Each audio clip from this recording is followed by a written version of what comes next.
দিল্লিতে ডিক্যাব সদস্যদের সাথে মতবিনিময় একটি অনুষ্ঠান করেছেন ভারতের পররাষ্ট্র সচিব বিক্রম মিশ্রি এবং তিনি সেখানে বলেছেন যে শেখ হাসিনাকে যে ফেরত চেয়ে বাংলাদেশের অনুরোধ সে বিষয়টি পরীক্ষা নিরীক্ষা করছে ভারত। ডিক্যাবের প্রতিনিধিদের সাথে ভারতের পররাষ্ট্র সচিবের যে অনুষ্ঠানটি হয়েছে সেখানে ছিলেন সিনিয়র সাংবাদিক দৈনিক যুগান্তরের চিফ রিপোর্টার মাসুদ করিম। তিনি দিল্লি থেকে আমাদের সাথে যোগ দিয়েছেন, অপেক্ষা করছেন আমাদের জন্য। জনাব মাসুদ করিম, আপনাকে স্বাগত জানাচ্ছি আমাদের যমুনার স্টুডিওতে। শেখ হাসিনাকে ফেরাতে যে বাংলাদেশের চিঠির কোনো উত্তর এত মাসেও দিল না ভারত, আজ যে পরীক্ষা নিরীক্ষার কথা বললেন পররাষ্ট্র সচিব বিক্রম মিশ্রি, সেটা কি আপনার কাছে কথার কথাই মনে হলো নাকি প্রকৃতপক্ষেই কিছু একটা হচ্ছে?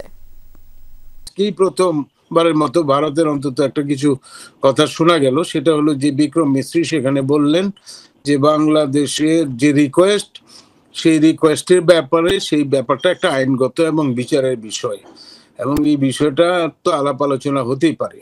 তো এই জিনিসটা তো ক্লিয়ার কাট যে যদিও ওনারা একটা রিপ্লাই দিয়েছেন এবং আপনি যেটা জানতে চাইলেন যে এটা আসলে তারা ফেরত দেবে কিনা, কারণ এটা তো এখন একটা কিছু বলেছেন, কিন্তু এটার মধ্যে যে খুব যে আন্তরিকতাপূর্ণ কথা তা নয়। যেটা অন্যান্য বিষয়গুলিতে যেভাবে উনি কথা বলেছেন, শেখ হাসিনার কে ফেরত দেওয়ার প্রশ্নে ওনারা সেই রকম কোনো কিছু বা সুস্পষ্ট কিছু সেটা বলেন না। এটা সাধারণতভাবে এই ধরনের কথাবার্তাই বলা হয়ে থাকে। সুতরাং এই কথার মাধ্যমে মনে হচ্ছে না যে শেখ হাসিনাকে ইমিডিয়েটলি ভারত বাংলাদেশের কাছে ফেরত দেবে, কারণ এটার তো অনেক আইনগত প্রশ্ন যেহেতু ওনারা তুলেছেন, সুতরাং এটার আইনি নানা দিক হয়তো সেখানে বিবেচ্য বিষয় হিসেবে থাকতে পারে। সুতরাং এটা আমি মনে করি না যে এটা কোনো ইমিডিয়েট কোনো শেখ হাসিনা ফেরত আসবে বাংলাদেশে, সেরকম কোনো ইঙ্গিতপূর্ণ কিছু বলেছেন। আরেকটি প্রশ্ন আপনার কাছে রয়েছে, বাংলাদেশের নির্বাচন নিয়ে ভারতের অবস্থানে কি আপনার কাছে কোনো বদল মনে হচ্ছে? সম্পর্কে পারস্পরিক শ্রদ্ধাবোধের যে জায়গাটা, সেখানে আশাব্যঞ্জক কিছু দেখেছেন কিনা? বরাবরই যে রকম কথাবার্তা আমরা ভারত সম্পর্কে শুনেছি, এইবার কিন্তু নির্বাচনের প্রশ্নে ওনারা অনেক বেশি সুস্পষ্ট সুনির্দিষ্টকরণ করেছে। একটা কথা তারা সুনির্দিষ্ট করেছেন যে তারা বাস্তবতাকে মেনে নিয়েছে।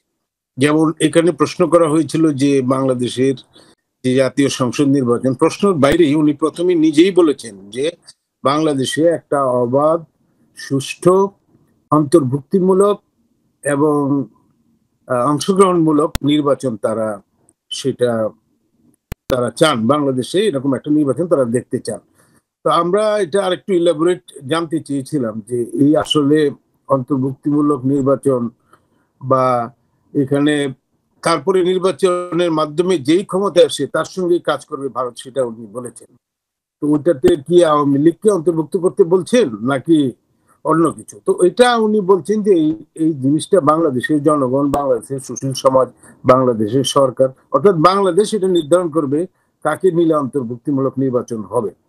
আর দ্বিতীয় যে কথাটা উনি বলেছেন যে নির্বাচনটা বাংলাদেশের মানুষের কাছে গ্রহণযোগ্য হলেই শুধু হবে না, এটা একটা আন্তর্জাতিক মহলের কাছে, এক্সটার্নাল যারা আছে বহির্বিশ্বের কাছেও সেটা গ্রহণযোগ্য হইতে হবে।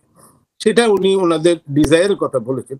তবে লাস্ট কথাটা তিনি যেটা বললেন যে নির্বাচনের মাধ্যমে যেই আসুক তাকে তারা মেনে নেবেন, এটা হলো বাস্তবতা এবং তার সঙ্গে তারা কাজ করবেন। এবং উদাহরণস্বরূপ এটা বলেছে বাংলাদেশের যে অন্তর্বর্তী সরকার, প্রফেসর ইউনূসের, এই সরকার কিন্তু বাংলাদেশের কনস্টিটিউশনাল মাধ্যমে এসছে, সেটা উনি আসে নাই। তো তারপরেও তারা কিন্তু বাস্তবতা মেনে নিয়েছেন।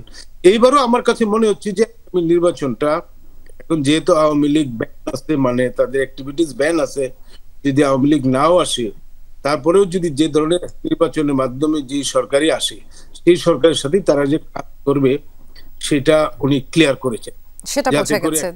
জনাব মাসুদ করিম, অনেক ধন্যবাদ আলোচনা করবার জন্য। ভালো থাকবেন আপনি।